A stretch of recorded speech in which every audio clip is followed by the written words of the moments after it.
knowing Sting or not knowing Sting. That's my whole point. Network or not, there's like a million shows you can pick from, right? And on the off shot, you get a good... Sting's all about the kids. He's got the makeup. He's got a cool gimmick. He's cool. Kids love cool. That's why they love this show. They were cool. Sting's older than you. So what? I'm cool. Yeah. With your Van Halen shirt? Yeah, this is what you're going to tell me rocking the Van Halen shirt today is not cool? No. This is so cool. Look at this shirt.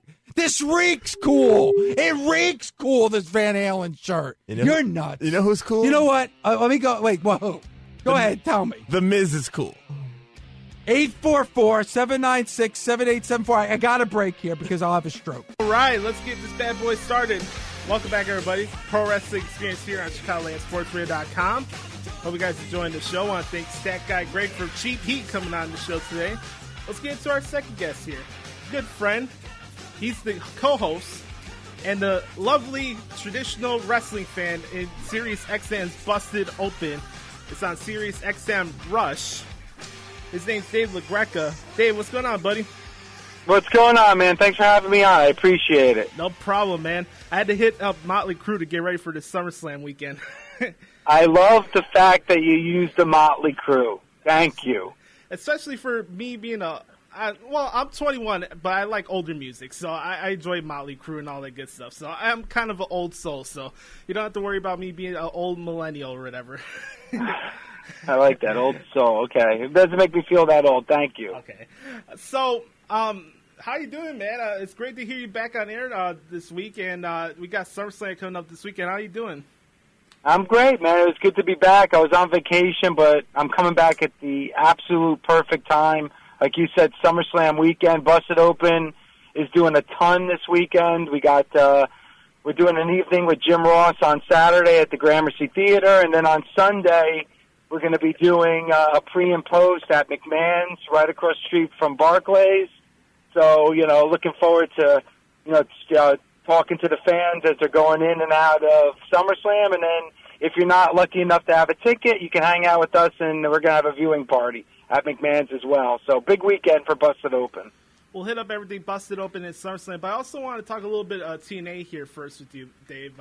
Obviously, what we like to do here, we like to promote the good in wrestling. A lot of podcasts is just try to figure out how smart they are or how angry they can be at one wrestling product. But for me, I want to get your opinion about this because you saw the demise for WCW for what it was.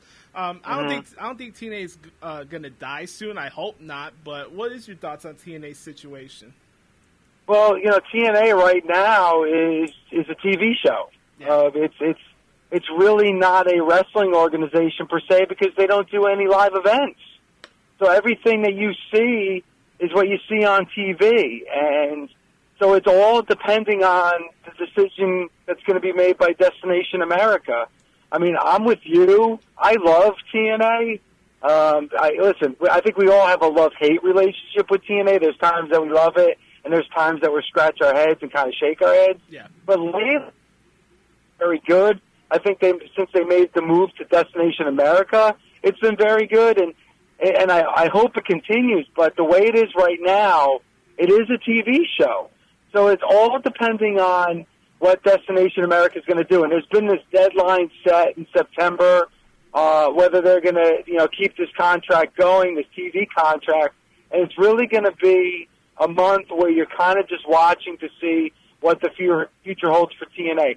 And you guys know this as well from watching TNA over the last couple of years. This is the way it's been. As good as the product has been, there's been this black cloud above their heads.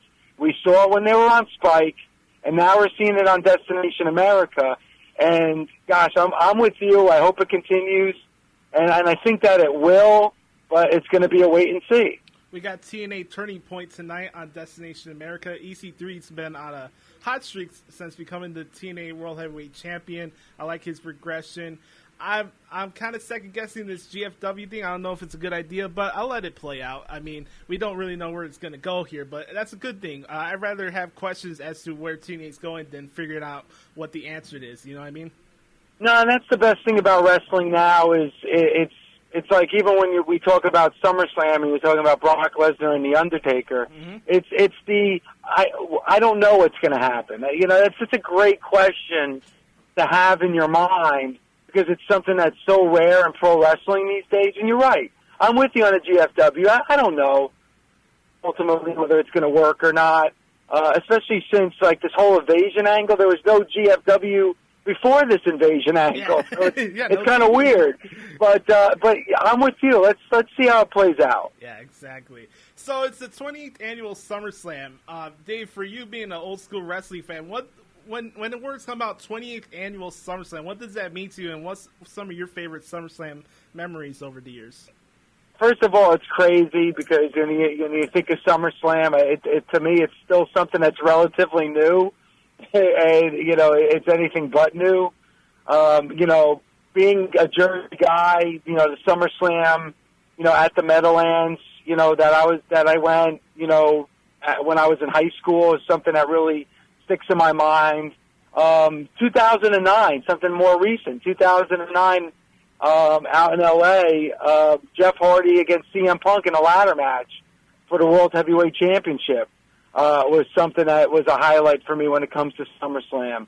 And really, I'm really, really looking forward to what's going to take place on Sunday. There's a lot of question marks with Cena, a lot of question marks with Rollins, a lot of question marks with The Undertaker and Brock. I'm really, really looking forward to Sunday. I played a clip of you and Larry Dallas going back and forth over what's cool in wrestling from the clip from Monday's show. And I just love the debate, and you're like, who cares about Screwed or Swerve or whatever the name of the show is? And then let me ask you this. So, obviously, a lot of cool stuff happens in wrestling.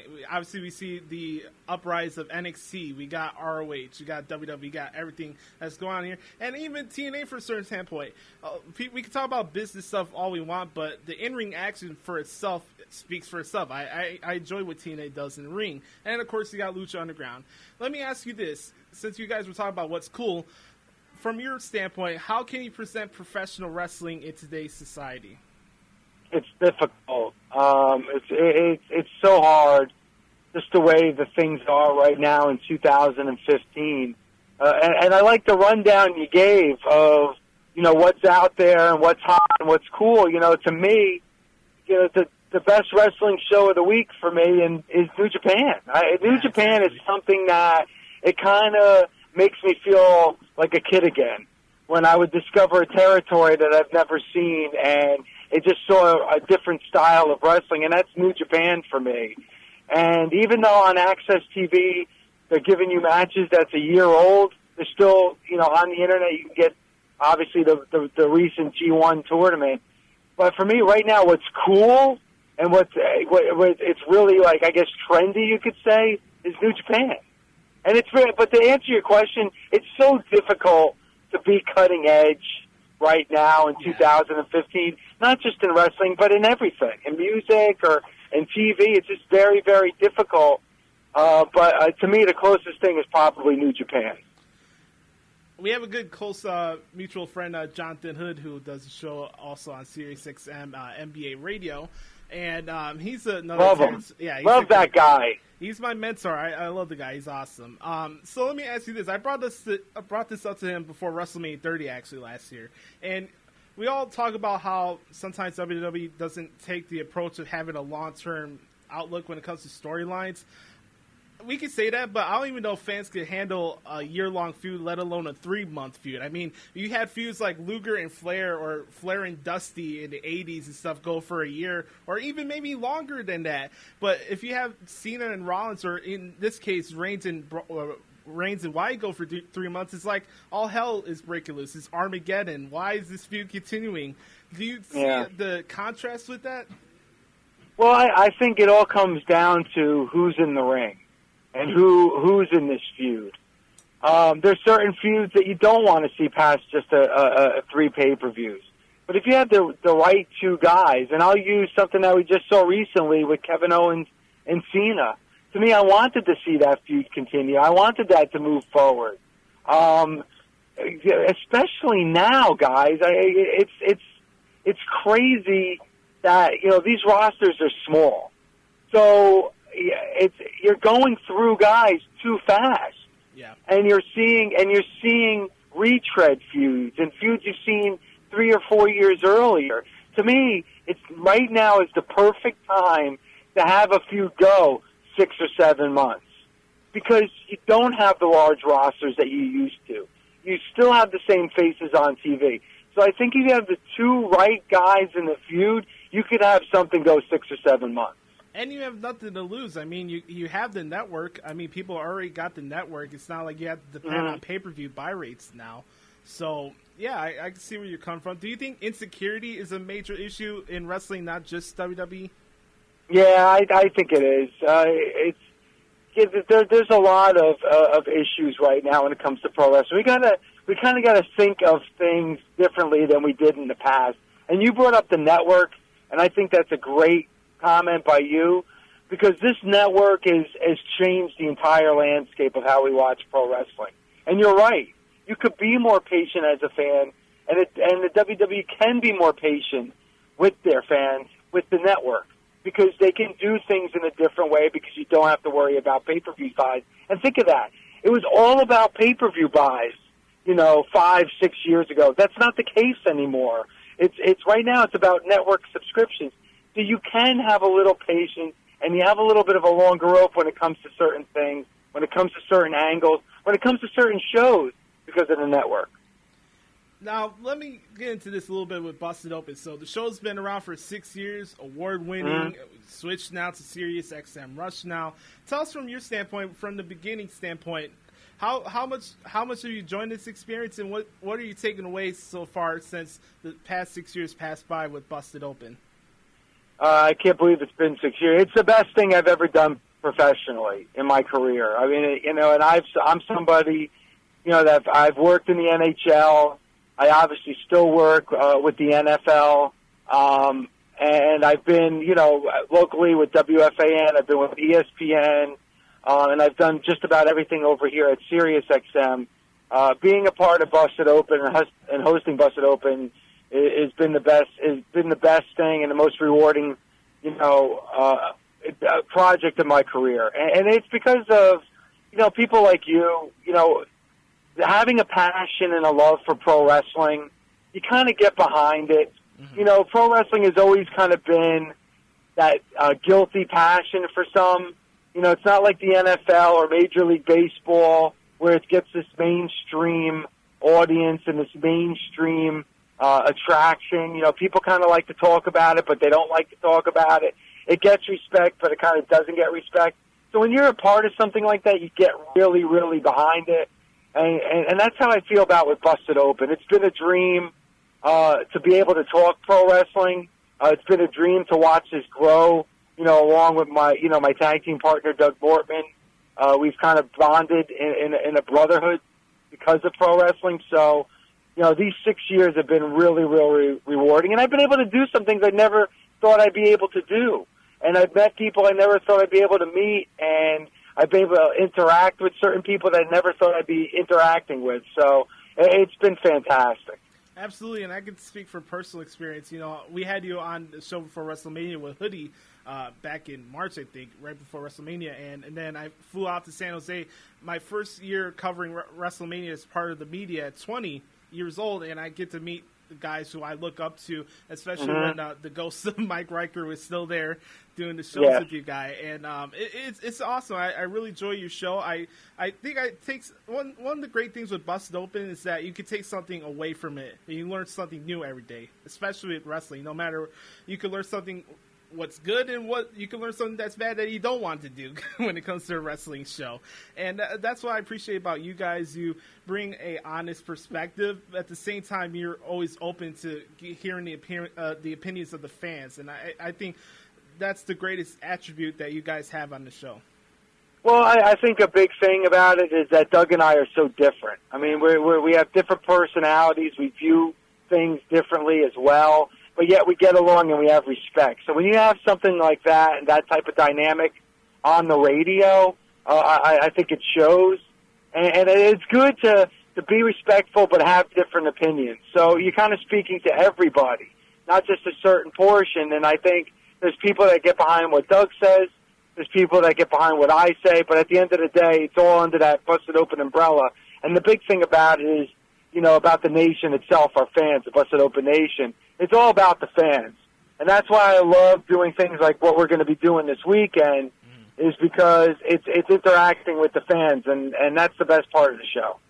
We're talking to Dave Lagreca, who's the host from SiriusXM's Busted Open. You can follow Busted Open on Twitter at Busted Open Radio, BustedOpenNation.com, the T-shirts, all the events where you can see Dave, Doug, Kyle, Mary, everybody associated with Busted Open in Brooklyn in SummerSlam weekend. Let's get into the shows. Let's start off with NXT TakeOver. I mean, they announced like 5 or 6 matches out of the blue yesterday on Twitter. What's your thoughts on NXT TakeOver, and which matches are you looking forward to?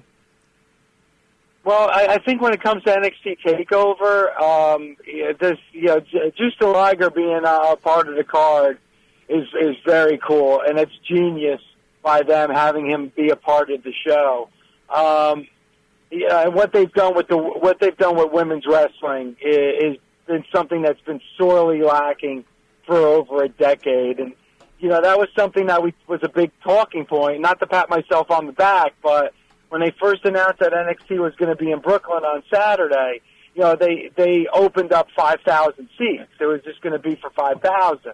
Yeah. And I said on the air, they're going to reach 10,000. And everybody thought I was crazy. Well, they surpassed 10,000. They're going to have 13,000 people on Saturday. Sold out crowd at Barclays. And I think that tells you that there's a real hunger for pro wrestling, and that I think people are a little bit tired of what they're seeing on Raw. But at the same time, they have a love for the WWE, and I think that's a big reason why on Saturday you're going to have a sold-out crowd for NXT. Brock Lesnar was on SportsCenter and Mike and Mike also yesterday. I watched it live. I thought it was kind of interesting, the SportsCenter portion where basically the interviewer asked him his thoughts on Dana White's comments. I don't know if you guys touched on it that much on the show or not, but obviously Dana White over the last UFC pay-per-view said that wrestling was fake. And I was really shocked by Brock's perspective, because obviously he has experience in MMA. He was a UFC champion, and he kind of said, hey, yeah, it's staged. We get it. We understand what it is. But at the same time, he flat out said that Vince is a better promoter than Dana, and he rubs Dana the wrong way. What's your thoughts on this? Well, a couple of things. As wrestling fans, we hate that word fake. So when Brock was asked about it, and he said, yeah, we know it's fake, I wish he would have used the terminology you just used.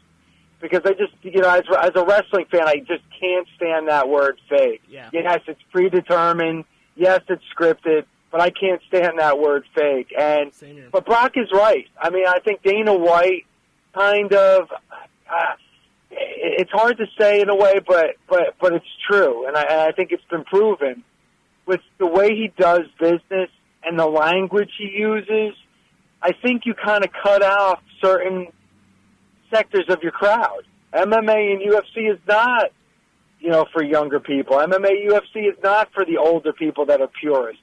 You're really talking to an age group between the 18 and 35. And I think when you conduct yourself in a certain manner and you use certain language, people under the age of the age 18 are not going to watch your product, and people over the age of 35 and 40 are not going to watch your product. So I think that's what makes Vince McMahon a better promoter, is that he tries to tap in to everybody. And does it frustrate wrestling fans sometimes? Absolutely. Yeah. But what he does is he taps into the mainstream audience, he taps into the younger crowd, he taps into the older crowd, and he taps into the crowd from 18 to 35. So when you look at that in terms of success, in the past, and you look at the success right now, and you look at the age groups that are watching pro wrestling, I think Brock Lesnar is absolutely right when he says that Vince McMahon's a better promoter. I totally agree with you, and it's an odd situation, because at the same time, I heard this on Taz's podcast. He's like, yeah, Dana White comes out with this bravado and stuff, but at the same time, he's using the same traits of old pro wrestling territory, promotion of fights and stuff. And then, of course, you got Ronda Rousey, who's the biggest sports female athlete in the world, and then she said on the record that she wants to do this after she's done fighting. And so you have your biggest trademarked athlete on UFC in your company, and she has interest in pro wrestling. And then what do you have to come back with that? Oh, you got CM Punk. And and CM Punk we know is just going to be that could end in a disaster. But I'm glad you brought up Ronda Rousey because, and this tells you something about Dana White. It wasn't too long ago Dana White was thinking about dropping, women in the UFC, and right now Ronda Rousey is the biggest name in his company. And you mentioned pay-per-views.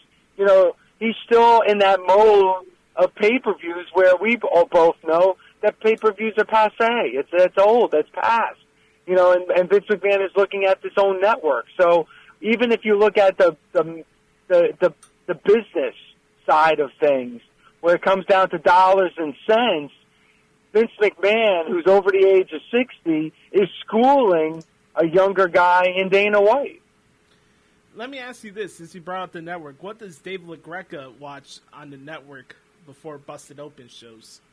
Well, I love the vaulted stuff. I wish they would update it better. I love watching the World Class. I love watching the old pay-per-views. I love their original programming. I love the documentaries that they have. I think they're fantastic. And I went on a rant that you were talking about, that you mentioned before, about where I know it's too hot for TV and it's swerved, and I kind of combined the two and called them screwed. Like stuff like that just does not interest me at all. But but that's the beauty of the network. I don't have to watch that. Yeah, exactly. I could avoid that. And there's things that I like the wrestling portion, and that's what I watch. But yeah, I watch the old pay-per-views. I watch the vaulted material. I love the old MSG cards. And then, of course, I love their original programming as well when it deals in that documentary style of whether it's WrestleMania 30 or Roman Reigns. Coming up with all the SummerSlam events, of course, you guys are emceeing the JR event on Saturday at the Gramercy Theater, and then JR is going to be in studio on Friday's show with you guys. The Mid-South DVD, where JR did the commentary in the old Mid-South matches, that was a great documentary I saw on the network. And also, another idea I think they should bring back is those wrestling roundtables, where they talk about bevy of different topics. I watched all of those when they came out in WWE Classics about 10 years ago. I love those roundtables. How about you? Yeah, they're one of my favorite things, and it's kind of sad watching those now because Dusty was on those, and of course Roddy Piper was on a couple of episodes, and it's unfortunate with the passing of two of the biggest names in the history of the sport. But yeah, those Legends Roundtables are fantastic. And I mentioned it before, and if you get a chance, there's one Legends Roundtable that they talk about Texas wrestling, or Southern wrestling. It's one of those two. I can't remember the title. But they have some footage of Bob Roop training a young hopeful that wants to get in the ring, and it's amazing. So definitely take a look at that. But you're right; those Legends Roundtables are fantastic, and I wish they would update those. That would be fantastic. I would love that. Absolutely, and of course, the Heat Seeker episode. I always love those ones. Yeah, those ones are good too. Lex Luger and that. Yeah, that's great. Let's get into SummerSlam. What I'm really interested about this show is the fact that, at times John Cena, Brock Lesnar, and Undertaker have not been on the show, but at the same time, you have a lot of guys in the mid-card who are pulling their weight on the show and making these past couple Raws interesting. Yes, it's a 3-hour show. There's going to be peaks and valleys, and there's points that you like the show, and there's points that you don't like the show. But I think the other guys on the show, they're not the main event guys, are really bringing in the excitement for SummerSlam this year. Which matches are you looking forward to the most for SummerSlam on Sunday, Dave? And what some predictions do you have? Well, you're right. They have done a good job lately. I think Raw has been good lately. I still think 3 hours and 10 minutes is way too long. I'm interested to see some of the lower card matches. You're right, but I would be lying to you if I didn't say that the two matches I'm looking forward to the most, are Cena and Rollins and Undertaker and Brock Lesnar. Just because, like we talked about earlier, it's a huge question mark on where they're going to go and what's going to happen. And it's funny, I still believe Cena is not going to win on Sunday, and there's no way that they could have Brock Lesnar lose, but at the same time, I can't buy them in having The Undertaker lose. So some kind of shenanigans are going to happen. Do we see interference? Who could interfere? Are we going to get a non-finish on Sunday to both those matches? I don't know, but I'm going to be really, really interested to see what happens in those two main event matches. When you had the brawl, and then, of course, Undertaker giving Brock Lesnar the low blow again this past Monday night, this can't be just a straight-up wrestling match. It has to be no DQ, right? Yeah, it is, and I mentioned it on the show yesterday. Did you ever think, after what we saw at WrestleMania 30, that 16 months later, that Brock Lesnar would be getting cheered and Undertaker would be getting booed? I mean, I understand that they were in Minnesota on Monday, but the streamers coming down, Brock Lesnar slapping high fives to people on the entrance ramp, and then the Undertaker getting booed, and like you said, a second low blow. I mean, what we saw on Monday, I just never thought that would be something that we would see. It's crazy. Before I let you go, Dave, WrestleMania 32 is going to be in the place of your favorite football team, the Dallas Cowboys, AT&T Stadium. And obviously, a lot of people are talking about which matches could bring 100,000 people into the building. Let me throw out this scenario to you.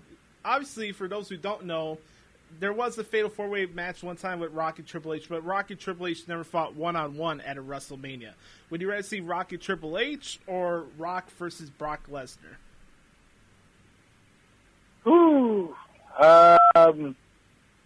Brock Lesnar. But the way they're building up Brock Lesnar, can you do that?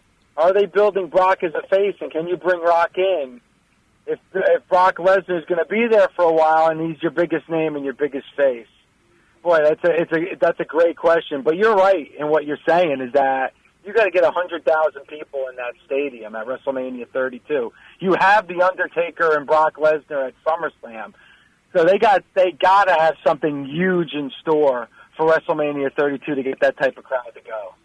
SummerSlam's 4 hours. I think for the first time since WrestleMania 20, WrestleMania next year is going to be 5 hours. I'm just forewarning everybody. It's possible, man. Yeah. Crazy. It is. SummerSlam's this Sunday. Check out everything Dave, Doug, and everybody from Busted Open is doing at BustedOpenNation.com. That's where you get all the information. JR is going to be on Busted Open this Friday, SiriusXM Rush Channel 93. Dave, thanks for coming on, but I had a great time. I'd love to do this again. You got it, my friend. Anytime.